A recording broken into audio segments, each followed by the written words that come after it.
வணக்கம் தோழர்களே, நான் உங்க தமிழின் சக்தி. அன்னைக்கு சாயங்காலம் திடீர்னு அடமலை வெளுத்து வாங்க ஆரம்பிக்குது. எங்க பார்த்தாலும் ஒரே தண்ணி. கைலாய மலை அடிவாரத்துல கூட குளிர்ந்த பனிக்காத்து பலமா வீசியது. நிலவொளி மட்டும் வீசிய அந்த இருள் சூழ்ந்த பகுதியில ஒரு கருப்பு உருவம் நடக்க முடியாமல் நடந்து வந்துச்சு.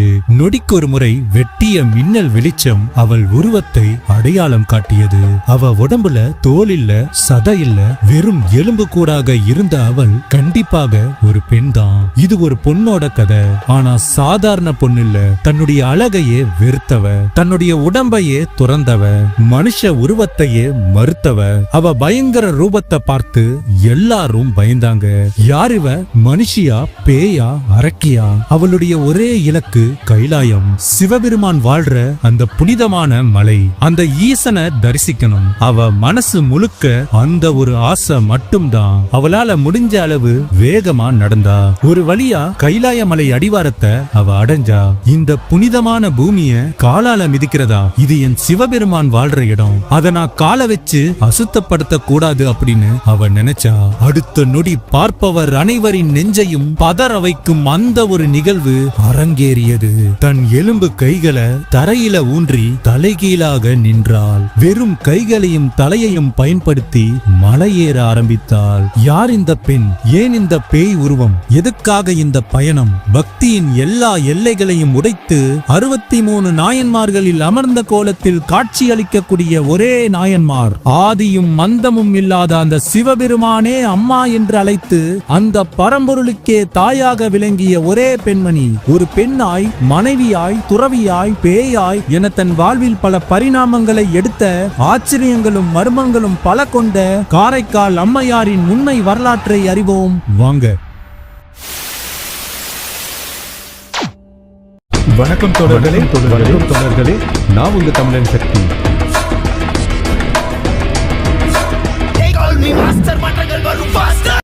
5ஆம் நூற்றாண்டு துறைமுக நகரமான காரைக்கால்ல பல நாட்டுக்கோட்டை செட்டியார்கள் வணிக தொழில ஈடுபட்டு வந்தாங்க. திரைக்கடல் ஓடியும் திரவியம் தேடு அப்படிங்கிற அந்த பொன்மொழிக்கு ஏத்த மாதிரியே அந்த காலத்திலேயே கப்பல் வழியா பல வெளிநாடுகளுக்கு போய் வணிகம் செஞ்சு அதன் மூலமா மிக பெரிய செல்வந்தர்களா வாழ்ந்து வந்தவங்க. அப்பேற்பட்ட அந்த வணிக பெருமக்களுடைய தலைவரா இருந்தவர் தனதத்தன். அவருக்கு ஒரே ஒரு பொண்ணு, புனிதவதினு பேரு. ஒரே பொண்ணுங்கிறதுனால தனதத்தன் தன் மகளை ரொம்பவே செல்லமா வளர்த்து வரார். அந்த பொண்ணும் சின்ன வயசுலயே விளையாடுறதுக்கு பதிலா சிவன் மேல அளவு கடந்த பக்தி கொண்டவளா இருந்தா. இப்படி புனிதவதி வளர்ந்து திருமண வயசை அடைஞ்சதும் அவளுடைய அழகையும் அறிவையும் பத்தி கேள்விப்பட்டு நாகப்பட்டினத்துல இருந்து நீதிபதி அப்படிங்கிற ஒரு மிக பெரிய வணிகர் அவருடைய மகன் பரமதத்தனுக்கு புனிதவதிய பெண் கேட்டு வந்தார். இதை விட ஒரு நல்ல சம்பந்தம் எங்க தேடினாலும் கிடைக்காது அப்படின்னு தனதத்தனும் ரொம்ப மனநிறைவோட அந்த கல்யாணத்துக்கு சம்மதிக்கிறாரு. ஆனா என்ன இருந்தாலும் ஒரே பொண்ணு இல்லையா? மகளை பிரிஞ்சு அவரால இருக்க முடியல. அவளை பக்கத்திலேயே வச்சு பாத்துக்கணும் அப்படின்னு ஆசைப்பட்டாரு. ஆனா மருமகனை வீட்டோட மாப்பிள்ளையா இருப்பா அப்படின்னு சொன்னா அது மரியாதை குறைச்சலா ஆகிடும். அதனால இந்த மாதிரி சமயத்துல அந்த காலத்துல செட்டி நாட்டுல ஒரு வழக்கத்தை கடைபிடிச்சாங்க. வேற வைக்கிறது அப்படின்னு அதுக்கு பேரு. அதன்படி தனதத்தன் உள்ளூர்லயே மாளிகை மாதிரி ஒரு தனி வீடு கட்டி கொடுத்து அதுல எல்லா வசதிகளையும் செஞ்சு மருமகனுக்கு ஒரு கடையும் வச்சு கொடுத்து, நீங்க நம்ம ஊர்ல இருந்து வணிகம் பாருங்க மாப்பிள்ள அப்படின்னு சொல்லி அனைத்து ஏற்பாடுகளையும் செஞ்சார். அப்புறம் என்ன, புனிதவதி பரமதத்தன் திருமணம் கோலாகலமா நடந்தேறியது. 2 பேருக்கும் திருமண வாழ்க்கை ரொம்ப மகிழ்ச்சிகரமா போச்சு. என்ன ஒரே ஒரு குறை, குழந்தை செல்வம் இல்ல. மத்தபடி பரமதத்தன் தினமும் கடைக்கு போய் வியாபாரங்களை நல்ல சிறப்பா கவனிச்சு வந்தான். இந்த அம்மா புனிதவதியும் தன் கணவருக்கு ஒரு நல்ல மனைவியா இருந்து அதே நேரம் தன் சிவபக்தியையும் விட்டு கொடுக்காம தினமும் சிவ பூஜைகள், சிவ தொண்டுகள் பல செஞ்சு வந்தாங்க. ஒரு நாள் பரமதத்தன் கடையில இருக்கும்போது ஒரு நெருங்கிய உறவுக்காரர் அவனை வியாபார விஷயமா பார்க்க வந்தார். வெறும் கையோட வரக்கூடாதே அப்படின்னு அன்பின் அடையாளமா 2 மாம்பழங்களை கொண்டு வந்து கொடுத்து பார்த்து பேசிட்டு போனார். அத வாங்கிய பரமதத்தன் கடையில வேலை பார்க்கிற ஒரு சின்ன பையனை கூப்பிட்டு, தம்பி இத வீட்டுக்கு போய் புனிதவதி அம்மா கிட்ட கொடுத்து மத்தியானம் சாப்பாட்டுக்கு ஆகும் அப்படின்னு சொல்லிட்டு வா அப்படின்னு சொன்னார். அந்த பையனும் அதே மாதிரி சொல்லி புனிதவதி கிட்ட மாம்பழங்களை கொடுத்தான். அத வாங்கிய அவ சிவ பூஜைகளை செஞ்சு அடுப்புல ஒல வச்சு சமையல் வேலைகளை செய்ய ஆரம்பிச்சா. அப்போ வாசல்ல இருந்து அம்மா பசிக்குது, சாப்பிட ஏதாவது கிடைக்குமா அப்படின்னு ஒரு குரல். எட்டி பார்த்தா புனிதவதி. ஒரு சிவனடியார் நின்னுட்டு இருந்தாரு. அவரை வணங்கி உபசரிச்சு உள்ள அழைச்சிட்டு போனா புனிதவதி. ஆனா அப்போ ஒல கொதிச்சு சோறு மட்டும் தான் தயாரா இருந்துச்சு. இன்னும் குழம்போ தொட்டுக்க கறியோ தயாராகல. என்ன பண்ணலாம் அப்படின்னு யோசிச்சா. டக்குன்னு இலைய விரிச்சு அனல் பறக்கும் அந்த சூடான சாதத்தை பரிமாறினா. காலையில உர ஊத்தின தயிரை ஊத்தி தன் கணவன் கொடுத்தனுப்பிய 2 மாம்பழத்துல இருந்து ஒன்ன மட்டும் நறுக்கி அத இலையில தொட்டுக்க வச்சு அந்த அடியாருக்கு சுவையான உணவை பரிமாறினா. சிவனடியாரும் அத மகிழ்ச்சியோட வயிறார சாப்பிட்டு புனிதவதிய மனநிறைவோட வாழ்த்தி கிளம்பினார். புனிதவதியும் அவர் போனதுக்கு அப்புறமா குழம்பு பொரியல் எல்லாம் தயார் செஞ்சு தன் கணவனுக்காக காத்திருந்தா. மத்தியானம் 2 மணிக்கு கடைய பூட்டிட்டு சாப்பிட வீட்டுக்கு வந்தான் பரமதத்தன். இப்போ கணவனுக்கும் இலைய போட்டு உணவு பரிமாறினாள் புனிதவதி. மீதி இருந்த அந்த ஒரு மாம்பழத்தையும் வெட்டி கணவனுடைய இலையில வைக்கிறா. அத சாப்பிட்ட பரமதத்தன், இந்த மாம்பழம் ரொம்ப ருசியா இருக்கு, நான் இன்னொன்னு கொடுத்து அனுப்புனேனே அதையும் வெட்டி கொண்டா அப்படின்னு சொன்னான். இங்க ஒரு விஷயத்த நாம கவனிக்கணும். கிடைச்ச 2 மாம்பழத்தையும் தான் சாப்பிடாம ஒன்ன சிவனடியாருக்கும் இன்னொன்னு தன் கணவருக்கும் கொடுத்த புனிதவதியுடைய மனசு எங்க? ஒரு மாம்பழத்தை முழுசா சாப்பிட்டு முடிச்சதுக்கு அப்புறமும் இன்னொன்னு மனைவிக்கு வேணுமான்னு கூட கேட்காம நீ அதையும் கொண்டு வா நானே சாப்பிடுறேன் அப்படின்னு சொல்ற அவள் கணவனுடைய மனசு எங்க அப்படின்னு. இப்படி 2வது மாம்பழத்தை கொண்டு வா அப்படின்னு கணவன் கேட்டதும் சரிங்க அப்படின்னு சொல்லிட்டு உடனே சமையல் கட்டுக்கு ஓடி வந்தா புனிதவதி. கணவன் எந்த ஒரு விஷயத்த சொன்னாலும் மறுபேச்சு பேசாம அதுக்கு அப்படியே கீழ்ப்படுகிற வழக்கம் கொண்ட புனிதவதி கணவர் மாம்பழம் கேட்டதுமே வேற மாம்பழம் இல்ல அப்படின்னு தெரிஞ்சும் கூட பழக்க தோஷத்தால மறுபேச்சு பேசாம சமையல் கட்டுக்கு ஓடி வந்துட்டா. வந்ததுக்கு அப்புறம் தான் ஐயோ இருந்த இன்னொரு மாம்பழத்தையும் சிவனடியாருக்கு கொடுத்தாச்சே, இப்ப என் கணவருக்கு கொடுக்க வேற மாம்பழம் இல்லையே, நான் என்ன செய்வேன் ஈஸ்வரா அப்படின்னு சொல்லவும் ஒரு மாம்பழம் பொத்துன்னு அவ கையில வந்து விழுந்துச்சு. ஆனா அவ அதிர்ச்சியோ ஆச்சரியமோ படல. ஏன்னா அந்த அளவுக்கு அவளுடைய சிவபக்தி. உடனே அந்த மாம்பழத்தை வெட்டி அள்ளி எடுத்துட்டு போய் கணவர் இலையில வைக்கிறா. இந்த இடத்துல சிவபெருமான் விளையாடுறாரு. புனிதவதி மாம்பழம் கேட்டதும் ஈசன் அதே மாதிரி ஒரு மாம்பழத்தை கொடுத்திருந்தா ஒரு பிரச்சனையும் வந்திருக்காது. ஆனா சிவபெருமான் என்ன செய்யறாரு அப்படின்னு பாருங்க. இலையில இருந்து ஆசையா பரமதத்தன் ஒரு மாம்பழத்துண்டை எடுத்து வாயில வைக்கிறான். அவ்வளவுதாங்க, அவன் நாடி நரம்புன்னு எல்லாத்துலயும் அந்த ஒரு மாம்பழத்துடைய சுவை ஊடுருவியது. ஒரே கடியில அது நாம கொடுத்த மாம்பழம் இல்ல அப்படின்னு அவன் புரிஞ்சுக்கிறான். ஏன்னா சுவனா அது அப்படி ஒரு சுவை. உடனே எழுந்தான். புனிதவதி உண்மையை சொல்லு, இந்த மாம்பழத்தை உனக்கு யாரு கொடுத்தா அப்படின்னு கேட்டான். இங்க அவன் பிரயோகப்படுத்திய அந்த கேள்விய கவனிங்க. இது நான் கொடுத்த மாம்பழம் இல்லையே, இது ஏது அப்படின்னு அவன் கேட்கல. உனக்கு எல்லாத்தையும் கொடுக்கக்கூடிய கணவன் நான் இருக்கும்போது இந்த மாம்பழத்தை வேறு யார் உனக்கு கொடுத்தா அப்படிங்கிற மாதிரி அர்த்தம் வர அவன் கேட்டான். அந்த வார்த்தைகள் புனிதவதியின் நெஞ்சை 2ஆக பிளந்தது. நடுங்கி போன அவ உடனே நடந்த விஷயங்களை சொல்லி சிவபெருமான் தாங்க கொடுத்தார் அப்படின்னு உண்மைய சொன்னா. அத கேட்ட பரமதத்தன் சிரிச்சான். ஓ சிவபெருமான் கொடுத்தாரா, அப்ப சரி எங்க உன் சிவபெருமான் கிட்ட இன்னொரு மாம்பழம் கேட்டு வர வச்சு எடுத்துட்டு வா பாப்போம் அப்படின்னு சொன்னான். மறுபடியும் சமையல் கட்டுக்கு போனா புனிதவதி.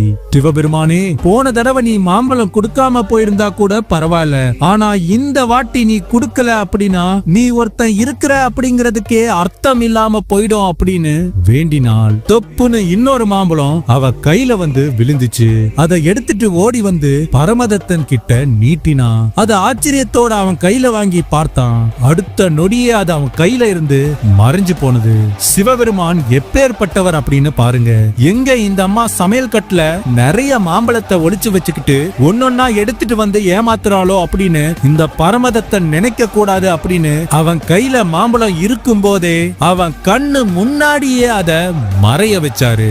இந்த முறை பரமதத்தன் நடுங்கி போறான். இப்பேற்பட்ட ஒரு பெண் கூடவா நான் குடும்பம் நடத்திட்டு வந்தேன், இவ கேட்ட உடனே அந்த சிவபெருமானே மாம்பழம் தராரே, அப்படின்னா இவ எப்பேற்பட்ட ஒரு தெய்வாம்சம் பொருந்தியவ, உலகமே வணங்க வேண்டிய இப்பேற்பட்ட ஒரு தெய்வ தாய நான் மனைவின்னு இனி தொட முடியுமா? இப்படி அன்னைக்கு ராத்திரி பூரா தூங்காம யோசிச்சு ஒரு முடிவுக்கு வந்தான் பரமதத்தன்.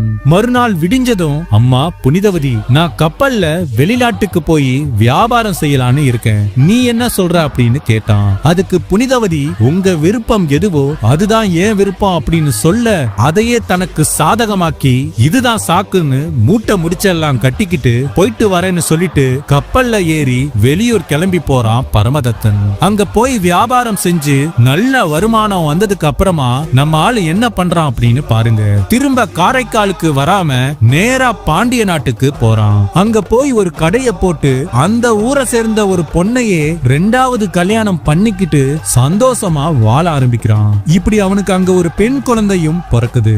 அந்த குழந்தைக்கு தன் முதல் மனைவியின் ஆசீர்வாதம் கிடைக்கணும் அப்படின்னு அவளுக்கு புனிதவதி அப்படின்னு தன் முதல் மனைவியுடைய பேரை வச்சு வளர்த்துட்டு வரான். இன்னொரு பக்கம் அவன் மனைவி புனிதவதி வியாபாரத்துக்கு போன கணவன் இன்னும் திரும்ப வரலையே அப்படின்னு வருஷ கணக்கா காத்துக்கிட்டு இருக்கிறா. இப்படியே நாட்கள் போயிட்டு இருக்க, ஒரு நாள் காரைக்கால்ல இருந்து புனிதவதியுடைய சொந்தக்காரர் ஒருத்தர் பாண்டிய நாட்டுக்கு வியாபார விஷயமா போறார். அப்போ அங்க பரமதத்தன் வேற கல்யாணம் பண்ணிக்கிட்டு வாழ்ந்துட்டு வர்றத அவர் பார்த்துட்டாரு. நேரா காரைக்காலுக்கு திரும்ப வந்து புனிதவதி கிட்ட அவர் பார்த்த விஷயங்களை சொல்றாரு. ஆனா புனிதவதி அத கொஞ்சம் கூட நம்ப தயாரா இல்ல. அட என்னமா நேர்ல பார்த்த நான் சொல்லியே நம்ப மாட்ற, நீ உடனே புறப்படு, உன் கண்ணால பார்த்தாதான் நீ நம்புவா அப்படின்னு சொல்லி உறவுக்காரங்க எல்லாம் சேர்ந்து புனிதவதிய ஒரு பல்லக்குல உட்கார வச்சு பாண்டிய நாட்டுக்கு அந்த பல்லக்க தூக்கிட்டு போறாங்க. புனிதவதி ஒரு முடிவோட தான் அந்த பல்லக்குல ஏறி உட்கார்ந்தா. கண்டிப்பா இவங்க சொல்றது உண்மையா இருக்காது. அப்படியே இவங்க சொல்ற மாதிரி என் கணவன் வேற ஒரு பொண்ணோடு வாழ்ந்துட்டு இருந்தா கூட பரவாயில்ல, அவர் என்னையும் கண்டிப்பா ஏத்துப்பாரு அப்படின்னு நம்பிக்கையோட ஏறி போனா. இப்படி காரைக்கால்ல இருந்து தன் முதல் மனைவி வந்துட்டு இருக்கிறா அப்படிங்கிற அந்த தகவல் பரமதத்தனுக்கு தெரிய வருது. உடனே பதறி போறான் அவன். என்ன தெய்வம் என்ன தேடி வருதா? நான் தானே தெய்வத்தை தேடி போகணும் அப்படின்னு அவன் வீட்டுக்கு ஓடி போய் அவனுடைய 2வது மனைவியையும் குழந்தையும் அழைச்சுக்கிட்டு நேரா அவன் போய் அந்த பல்லக்கு வரும் வழியில போய் நிக்கிறான். கொஞ்ச நேரத்துல அந்த பல்லக்கும் அங்கு வந்து நின்றது. உள்ள இருந்து புனிதவதி இறங்க கூட இல்ல. அதுக்குள்ள பொத்துன்னு குடும்பத்தோட கால்ல விழுந்தான் பரமதத்தன். அம்மா தேவி, என்ன தேடி நீங்க இவ்வளவு தூரம் வரணுமா? உங்க ஆசீர்வாதத்தோட தானே நாங்க இங்க மகிழ்ச்சியா வாழ்ந்துட்டு வரோம். உங்க பேரதாமா நான் என் பொண்ணுக்கே வச்சிருக்கிறேன். எங்களை நீதான் தாயி ஆசீர்வாதம் செய்யணும் அப்படின்னு மறுபடியும் கால்ல விழுந்தான். இத பார்த்த பல்லக்க தூக்கிட்டு வந்த அந்த உறவுக்காரர்கள், ஏன்பா பரமதத்தா, உனக்கு பைத்தியம் கீத்தியம் பிடிச்சு போச்சா என்ன? புனிதவதி நீ தொட்டு தாலி கட்டின உன் பொண்டாட்டி, அவ காலில போய் விழுந்து அம்மா தாயின்னு இப்படி கும்பிடுறியே அப்படின்னு கேட்டாங்க. அதுக்கு அவன் நடந்த எல்லா விஷயத்தையும் அவங்களுக்கு சொல்லி, இந்த புனிதவதி சாதாரண பொண்ணு இல்ல, இவ சிவபெருமானுடைய அம்சம், நம்ம எல்லாரும் வணங்க வேண்டிய தெய்வம் அப்படின்னு உறக்க சொன்னான். அதை கேட்ட உறவுக்காரங்க எல்லாரும் பதில் பேச முடியாம திகைத்து போய் நிக்கிறாங்க. அது வர நடந்த விஷயங்களை பல்லக்குல இருந்து பார்த்து இதயம் சுக்குநூறா உடைஞ்சு போயிருந்த புனிதவதி தள்ளாடியவாறே தடுமாற்றத்துடன் பல்லக்குல இருந்து கீழே இறங்கினான். தன் கணவரின் முகத்தை கடைசியா ஒரு முறை பார்த்துட்டு கண்ணீர் வடிய வானத்தை பார்த்து வேண்டினான். ஈசனே, எப்ப என் கணவனே நான் தேவையில்லைன்னு சொல்லிட்டாரோ, இதுக்கப்புறம் எனக்கு இந்த உடம்பு எதுக்கு, அழகிய தோல் எதுக்கு, யாருக்காக நான் இனி சீவி முடிச்சு சிங்காரம் செஞ்சு என்ன அழகா காட்டிக்கணும்? இனி எனக்கு இருக்கும் ஒரே உறவு அது நீ மட்டும்தான். நீ என்ன உணர்ந்தா அதுவே எனக்கு போதும். அதனால எனக்கு இந்த அழகு இனி வேண்டாம். என்ன பேயா மாத்திடு ஈஸ்வரா அப்படின்னு கண்ணீர் விட்டு அழுதாள். இதுவரை இந்த அம்மையாருடைய வரலாற்றை நீங்க கவனிச்சிருந்தீங்க அப்படின்னா உங்களுக்கு ஒரு விஷயம் ஆணித்தரமா புரிஞ்சிருக்கும். அது என்னன்னா, இந்த அம்மையார் சிவபெருமான் கிட்ட என்ன கேட்டாலும் சரி, அது என்னவா இருந்தாலும் சரி, அடுத்த நொடியே இந்த இடத்தை நல்லா கவனிங்க, ஒரு நிமிஷம் கூட இல்ல, ஒரே நொடியில ஈசன் அத அருளி இருக்கிறாரு. அது மாம்பழமா இருந்தாலும் சரி, பேய் உருவமா இருந்தாலும் சரி. ஆமாங்க, இந்த அம்மா வேண்டிய அடுத்த நொடியே அவங்க உடம்புல இருந்த சதையெல்லாம் இலைகள் மாதிரி உதிர்ந்தது.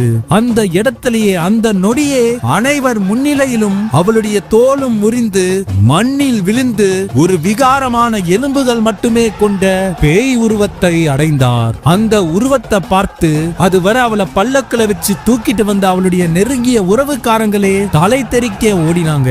அவளுடைய அவளுடைய கணவன் அலறி அடித்துக் கொண்டு ஓடினான். ஆனால் அவள் புன்னகைத்தாள். இனி தனக்கு எல்லாம் அந்த ஈசனே என அளவற்ற மகிழ்ச்சி அடைந்தாள். அன்னையிலிருந்து ஊர் ஊரா போய் சிவபெருமான போற்றி பதிகங்கள் பாட ஆரம்பித்தாள். இசை தமிழ்ல அந்தாதி அப்படிங்கிற இலக்கிய வடிவத்தை முதல்ல இந்த உலகத்துக்கு அறிமுகம் செய்து வைச்சவ இந்த புனிதவதி தான். இப்படி நாட்டுல உள்ள எல்லா சிவாலயங்களுக்கும் போய் தரிசனம் செஞ்சுட்டே வந்தா. வருடங்கள் பல உருண்டோடின. இறுதியா அந்த ஈசனைய நேர்ல பார்க்கணும் அப்படின்னு அவரை தேடி கைலாயம் நோக்கி நடந்தே போறா. இந்த அம்மா ஒரே ஒரு தடவை ஈசா நான் உன்னை பார்க்கணும் அப்படின்னு வேண்டி இருந்தா கண்டிப்பா அடுத்த நொடியே அந்த ஈசனே அவள் முன்னாடி வந்து காட்சி கொடுத்திருப்பாரு. ஆனா அவ அப்படி செய்யல. என்னுடைய ஈசன் இருக்கும் இடத்துக்கு நான் தான் தேடி போனோம் அப்படின்னு மன உறுதியோட நடந்து கைலாய மலை அடிவாரத்தை அடைந்தாள். அதுக்கப்புறம் தான் ஈசன் இருக்கும் மலைய காலால மிதிக்க கூடாது அப்படின்னு நினைச்சு தலைகீழாகவே ஏற ஆரம்பித்தாள். இந்த காட்சியை பார்த்து ஆச்சரியத்தின் உச்சிக்கே போனா பார்வதி தேவி. இப்போ பார்வதி தேவி சிவபெருமான் கிட்ட கேக்குறாங்க, ஐயனே, வெறும் எலும்பு கூடாக இருந்தும் தலைகீழாக மலையேறி வரும் இந்த பெண்மணி யார் அப்படின்னு ஈசன் கிட்ட கேட்டார். அதுக்கு சிவபெருமான் என்ன சொன்னார் தெரியுமா? பார்வதி, வருபவர் வேற யாரும் இல்ல, என்னையே பேணி காக்கக்கூடிய என்னுடைய தாய். என்னை வேண்டியே அவள் இப்படி ஒரு உருவத்தை பெற்றாள். நான் இருக்கும் இடத்தை காலால் மிதித்து அதை அசுத்தப்படுத்த கூடாது அப்படின்னு இப்படி என்னை காண தலைகீழாக கையால் மலையேறி வருகிறாள் அப்படின்னு சொல்லி மலையேறி வரும் புனிதவதியை நோக்கி அம்மையாரே வருக வருக அப்படின்னு சொல்லி வரவேற்றார். புனிதவதியும் ஏ அப்பனே அப்படின்னு விழுந்து வணங்கினார். அதுக்கு ஈசன் மீண்டும், அம்மையே, நீங்க என் கால்ல விழக்கூடாது, வந்து இங்கே அமருங்கள் அப்படின்னு சொன்னார். ஈசனே அம்மையார் என்று அழைத்ததால் அந்த ஈசனுக்கே தாயாகி புனிதவதி என்ற பெயர் மறைந்து அன்று முதல் காரைக்கால் அம்மையார் என்று அனைவராலும் போற்றப்படுகிறார். அந்த பரம்பொருளே தன் திருவடியில் இடம் கொடுக்காமல் அம்மா வந்து எனதருகே அமருங்கள் அப்படின்னு சிறப்பு மரியாதை கொடுத்ததால் 63 நாயன்மார்கள்ல எல்லாரும் நின்ற கோலத்தில் காட்சி அளிக்கும் போது இந்த காரைக்கால் அம்மையார் மட்டும் அமர்ந்த கோலத்தில் காட்சி அளிக்கக்கூடிய ஒரு பெரும் பாக்கியத்தை அடைந்தார். இப்போ ஈசன் மறுபடியும் கேட்கிறாரு, அம்மா, எதுக்காக இவ்வளவு கஷ்டப்பட்டு என்ன பார்க்க வந்தீங்க? உங்களுக்கு என்ன வேணும் அப்படின்னு கேட்டாரு. அதுக்கு காரைக்கால் அம்மையார், எனக்கு பிறவாமை வேண்டும். அப்படி ஒருவேளை நான் மீண்டும் பிறந்தா கூட உன்னை ஒருபோதும் மறவாமை வேண்டும். நான் மகிழ்ந்து பாட, நீ அதை கேட்டு ஆட, அதை நான் உன் திருவடிக்கு கீழே இருந்து தரிசிக்க வேண்டும்னு காரைக்கால் அம்மையார் கேட்டாங்க. சிவபெருமானும் அதை ஏற்று காரைக்கால்ல பிறந்து தன்னை தேடி வந்த அந்த அம்மையார் விரும்பிய மாதிரியே தென் நாட்டுல திருவாலங்காட்டில் நான் நாடும் ஆடலை எப்போதும் தாம் கண்டு மகிழ்ச்சி கொண்டு எப்போதும் எம்மை பாடும் அருள் பெறுவீர்கள் அன்னையே அப்படின்னு அருள் புரிந்தார். இப்படி காரைக்கால் அம்மையாரும் இறைவனை வணங்கி திருவாலங்காடு வரை தன் கையாலே மீண்டும் நடந்து அங்கு அண்டமுற நிமிர்ந்தாடிய ஈசனின் ஆடலை கண்டு கொங்கை திறங்கின்னு தொடங்கும் மூத்த திருப்பதிக பாடலை பாடினார். அங்கு இறைவன் எடுத்த திருவடியின் கீழ் என்றும் இருக்கும் அந்த பெரும் பாக்கியத்தையும் பெற்றாள். இன்னைக்கும் இந்த காரைக்கால் அம்மையாருடைய சிறப்புகளை மக்களுக்கு தெரிவிக்க காரைக்கால்ல உள்ள சோமநாதர் கோயில்ல மாங்கனி திருவிழா இன்னைக்கும் நடத்தப்படுது. அந்த திருவிழாவுல சுவாமி தேர்வுலால வரும்போது பக்தர்கள் தங்கள் வேண்டுதலை நிறைவேற்றும் விதமாக வீட்டு மாடிகள்ல நின்னு மாங்கனிகளை வாரி இறைப்பத ஒரு நேர்த்தி கடனாவே செய்யறாங்க. இப்பேற்பட்ட பேரும் புகழும் பெற்ற இந்த காரைக்கால் அம்மையாரின் வரலாற்றை நீங்க இதுவரை பொறுமையா கேட்டு பார்த்திருக்கீங்க அப்படின்னா கண்டிப்பா அந்த ஈஸ்வரனுடைய அருள் உங்களுக்கு முழுமையா இருக்கு அப்படின்னு அர்த்தம். இதே மாதிரி பல தெய்வீக காணொளிகள் உங்கள் செவிகளையும் விழிகளையும் விருந்தாக உங்களுக்காக காத்திருக்கு. அதுக்காக நீங்க செய்ய வேண்டியதெல்லாம் ஒன்னே ஒண்ணுதான், நம்ம சேனலை சப்ஸ்கிரைப் பண்ணி பக்கத்துல இருக்கிற பெல் ஐகானை மறக்காம பிரஸ் பண்ணுங்க. அதே மாதிரி இந்த ஒரு காணொளியை உங்க நண்பர்களுக்கும் அன்பர்களுக்கும் பகிருங்க. சிவன் அருள் எல்லாருக்கும் பரவட்டும். மீண்டும் இதே மாதிரி ஒரு அற்புதமான காணொளியோட உங்களை வந்து சந்திக்கிறேன். நன்றி, வணக்கம்.